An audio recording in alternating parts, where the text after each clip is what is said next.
Piękny, słoneczny dzień. Witajcie bardzo serdecznie. Dziś będę sadził na zagonie, na którym rosną truskawki, czosnek i rzodkiewkę.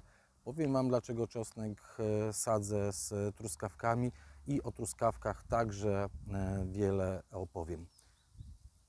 Truskawki na tym zagonie będą rosły 4 lata. 4 lata, bo 5 roku zostaną usunięte i albo trafią sadzonki na nowy zagon wzniesiony w tym przypadku, albo tutaj posadzę sadzonki ich pozyskane z tych truskawek. Jak przygotować zagon, jak przygotować ziemię do 4-letniej uprawy? 4 lata te truskawki tutaj będą. One zostały posadzone jesienią z gołym korzeniem. Przede wszystkim dałem tutaj sporo mączki rogowej na ziemię. Mączki rogowej, która jest takim nawozem długo działającym. To są zmielone rogi krów. On pod wpływem wilgoci powoli się rozkłada, oddaje powoli składniki mineralne, oddaje te wszystkie cenne rzeczy, które są potrzebne roślinom, rozkładając się. W związku z tym, jako nawóz długo działający, tutaj znalazła się mączka rogowa. Potem na wierzch dałem dosyć grubą warstwę kompostu, mniej więcej 10-15 cm, a więc naprawdę solidnie nawiozłem to kompostem. Mam kompost swój, który co roku tworzę, bardzo ładnie wyglądający, też ładnie pachnący, wyglądający prawie jak ziemia, ale to jest kompost, bo nie mieszam tych składników, które wrzucam na kompost zielonych i brązowych z ziemią, więc to są wszystko przetworzone odpady organiczne z mojego ogrodu. Często mówicie, że nie można dostać kompostu albo że nie macie możliwości robienia kompostu. Próbujcie robić swój kompost, zanim jeszcze zaczniecie zakładać ogród. Na etapie budowy domu już róbcie kompost, na etapie tworzenia działki już trzeba robić kompost, bo potem z tym kompostem może być kłopot. Drugim źródłem pozyskiwania kompostu są zakłady utylizacyjne, niektóre mają certyfikat na warzywa, ale jeżeli nie ufacie zakładom utylizacyjnym, to można też kupić kompost w centrum ogrodniczym w worku. Ja dzisiaj kupiłem specjalnie po to, żeby pokazać Wam, że można kupić kompost, że to, że nie ma kompostu, to jest naprawdę tylko wymówka tak naprawdę. I można kupić taki kompost, on jest troszeczkę ciemniejszy w przeciwieństwie do mojego. Mój jest taki, nazwijmy to, bardziej szaro-brązowy, ten jest bardziej czarny, ale bardzo ładny, bardzo dobry kompost. Tak więc nawiezione mączką rogową, nawiezione kompostem i na 4 lata powinno wystarczyć składników mineralnych. Kierując się wyborem odmiany truskawek, które wybrałem w szkółce z gołym korzeniem, bo były sadzone jesienią. Teraz wiosną, gdybyście chcieli sadzić, to możecie kupić sadzonki truskawek wyłącznie w doniczkach. Ja jesienią sadziłem jeszcze truskawki z gołym korzeniem, ale kierując się wyborem odmiany truskawek, kierowałem się przede wszystkim odpornością na choroby, a po drugie okresem owocowania. Truskawki zazwyczaj te, które znamy, owocują przez kilka tygodni, mają 2-3 rzuty owoców, te późniejsze są drobniejsze i zazwyczaj mogą być dosyć podatne na choroby. Ja wybrałem odmianę, która jest odporna na choroby, ale też która powtarza owocowanie. Dzięki temu owoce będę miał przez długi okres czasu. Mam nadzieję, że aż do przymrozków, bo po raz pierwszy posadziłem odmianę powtarzającą owocowanie, więc w tym roku sprawdzę, jak ona będzie sobie dawała radę. Posadziłem w 2 rzędach, oddalonych od siebie o 60 cm, a odstęp między truskawkami to 25 cm. To jest minimalny odstęp, przy którym radzę sadzić. Lepszy byłby 30-35 cm, wówczas ten przewiew między truskawkami byłby jeszcze lepszy, ale że odmiana jest odporna na choroby, to mogłem troszeczkę gęściej ją posadzić.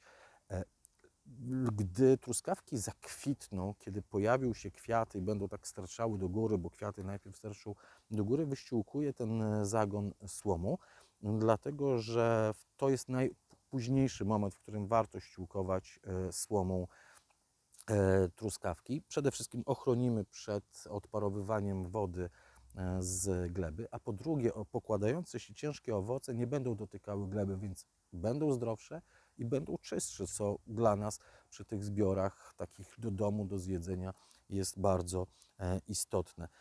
Słomę kładziemy w tym momencie, kiedy, mówię, truskawki kwitną, bo potem te ciężkie owocostany będą się pokładały i będziemy musieli podnosić te truskawki i tam układać tę słomę. To już będzie stanowczo za późno.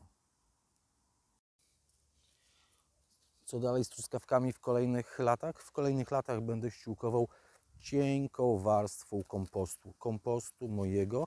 Wy, jeśli nie macie, pamiętajcie o tym, że tym kupionym możecie ściółkować naprawdę cieniutką warstwą, tak jak cukrem, pudrem byście posypali, żeby dać trochę życia. Pamiętajcie, żeby wybierać komposty, czytać etykiety, komposty beztorfowe, komposty, które nie są stworzone z przekompostowanego torfu, tylko z zielonych i brązowych części i takie można naprawdę kupić. I wiosną będę też te truskawki wysypywał parę garści obornika granulowanego, nawozu, który będzie szybko działał, który będzie dawał wigor rośliny wiosną, a więc nawóz także naturalny. Truskawki lubią się z wieloma innymi warzywami, z którymi mogą rosnąć. W sposób szczególny lubią się z roślinami cebulowymi, z cebulą i z czosnkiem. W związku z tym warto między truskawkami sadzić zarówno czosnek, jak i cebulę. Czosnek, który powoduje zwiększenie odporności truskawek na choroby grzybowe, szczególnie na szarą pleśń, a jeszcze dodatkowo czosnku i tych korzonków czosnku specjalnie nie lubią nornice i krety. W związku z tym raczej będą omijały moją uprawę wieloletnią truskawek, dzięki temu, że będzie rósł pomiędzy nimi czosnek. To dawno stosowana przez nasze jeszcze babcie metoda właśnie uprawy czosnku razem z truskawkami. I czosnek posadzę w jednym rzędzie, bo też truskawki się rozrosną, więc nie chcę bardzo zagęścić. W jednym rzędzie posadzę czosnek jary. Harnaś już wyrósł. Harnaś to czosnek ozimy, jak widzicie ładnie wygląda, już powychodził w ziemi, sadzony jesienią, przetrwał wszelkie mrozy i ładnie już zielone pędy sterczą. A teraz będę wysiewał czosnek jary, czosnek wiosenny, jarus. Ma taką nazwę, kupiony, ząbki zostały już podzielone. Pamiętajcie, żeby ząbki dzielić przed samym sadzeniem. Jak będziecie przechowywać czosnek, to raczej w całych główkach i dopiero przed sadzeniem rozdzielacie te główki na ząbki. I ząbki zostaną tutaj posadzone. Czosnek jary sadzę mniej więcej co 10 cm. Nie trzeba go głęboko sadzić. To nie jest czosnek ozimy, który będzie wymagał jakiejś mrozoodporności, bo już mrozów nie będzie, będą tylko przymrozki. W związku z tym można na taką jedną głębokość samego czosnku posadzić. Więcej już nie trzeba. Głębiej już nie trzeba. Mam nadzieję, że wiecie, którą stroną się czosnek jary sadzi. Czosnku u jary akurat łatwo, bo już widzicie zielone pędy puszczają piętką od dołu, co 10 cm, nie za głęboko, bo czosnek jary, jak mówiłem, nie wymaga już zimowania.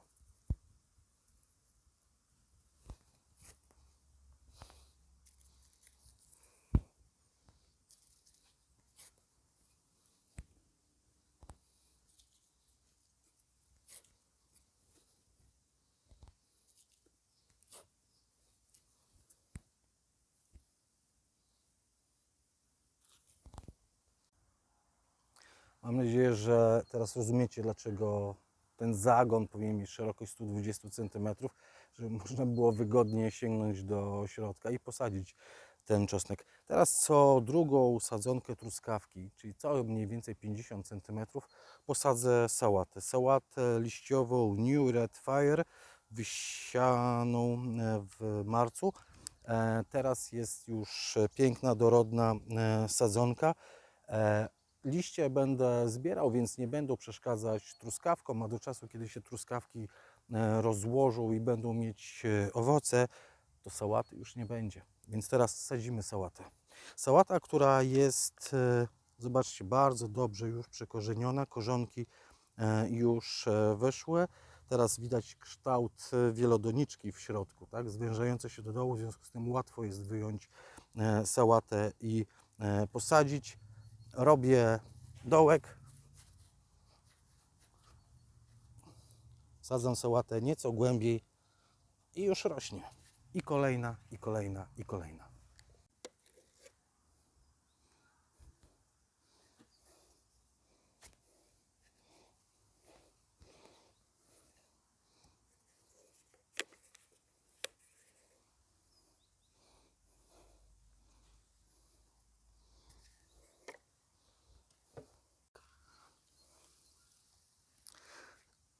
Jak widzicie, sałaty sadzę troszeczkę głębiej niż one rosły w wielodoniczce, w takim głębszym dołku. Niewiele trzeba uciskać tak naprawdę, bo ten kołek ma taki ostrze, że akurat jest dostosowany do tej wielodoniczki.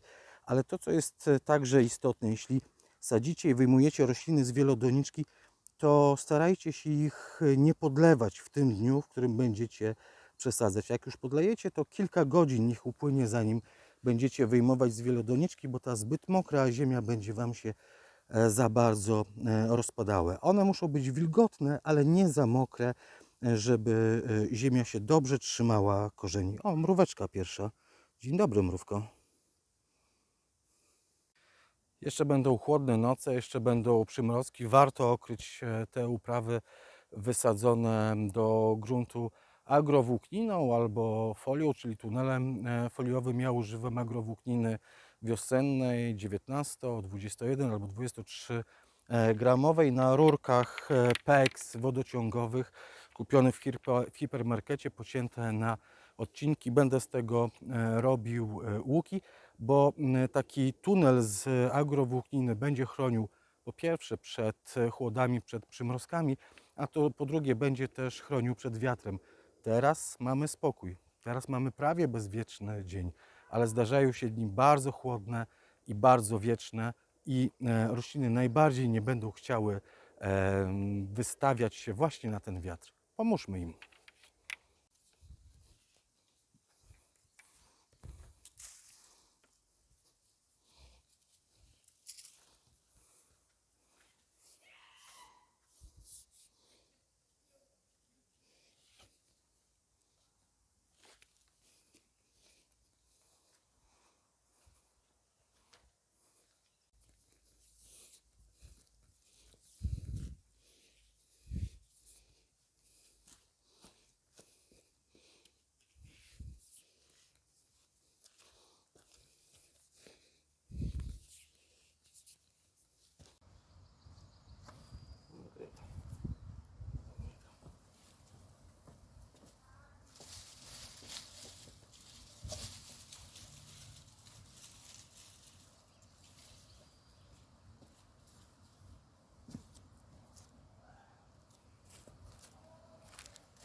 No i mamy zagon z truskawkami, wieloletnia uprawa, 4-letnia, plus czosnek, plus sałata. Pamiętajcie, żeby od czasu do czasu zajrzeć i podlać te rośliny, bo w przypadku okrywania płaskiego agrowłókniną ta woda będzie przenikała, rozpięta na tych łukach będzie raczej spływała po wierzchu niż wsiąkała do gleby. W związku z tym trzeba będzie na pewno od czasu do czasu zajrzeć i podlać te rośliny.